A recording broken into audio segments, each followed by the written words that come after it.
చెప్పేసి ఒక third time, ఇంకా ఈ థర్డ్ టైం కూడా వాడు వదిలేస్తాడేమో అని భయంతో, వద్దు మనం నార్మల్గానే ఉందాము, నాకు రిలేషన్షిప్ వద్దన్నా కూడా ఈ అమ్మాయిని నమ్మించడానికి ఈసారి ఏకంగా వాళ్ళ ఇంట్లో అస్త్రాన్ని, అంటే ఈసారి ఏకంగా వాళ్ళ ఇంట్లోనే ఒప్పించాడు అనమాట. అబ్బాయి సైడ్ నుంచి వాళ్ళ పేరెంట్స్కి లౌడ్ స్పీకర్లో మాట్లాడించి, వాళ్ళ అక్కతో మాట్లాడించి ఇలా సెట్ చేసుకున్నాడు. అయినా కూడా ఆ అమ్మాయికి భయంగానే ఉంది.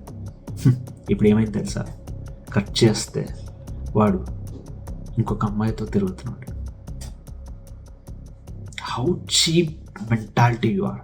ఆ అమ్మాయికి 23 years, వీడికి 30 years. ఈ 7 years గ్యాప్లో ఎందుకు వదిలేశాడు తెలుసా వాడు? ఇంకొక అమ్మాయిని ఎందుకు వెళ్ళి మాట్లాడుతున్నాడు తెలుసా? 6 years రిలేషన్లో ఉన్నాడు, 3 సార్లు బ్రేకప్ చెప్పి వదిలేశాడు. ఏనాడు కూడా ఈ అమ్మాయి ఒక్క మాట కూడా అనలేదు. తను డెంటల్ సైన్స్ చదువుతుంది. వీడు కాలేజ్ పోకపోయినా ఏది పోకపోయినా వీడు ఖాళీగానే ఉన్నా కూడా ఆ అమ్మాయి ఏనాడు అనలేదు.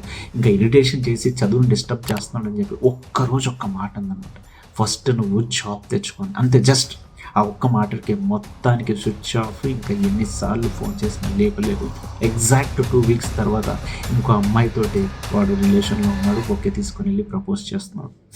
ఈ అమ్మాయికి కనిపించాడు అనమాట. ఇంకా అమ్మాయి గుండెలు బరస్ట్ అయిపోయింది. ఇప్పటికి కూడా పిచ్చిదానిలాగా వాడు కావాలి, ఏం చేయాలని చెప్పి ఏడుస్తూ కూర్చుంది.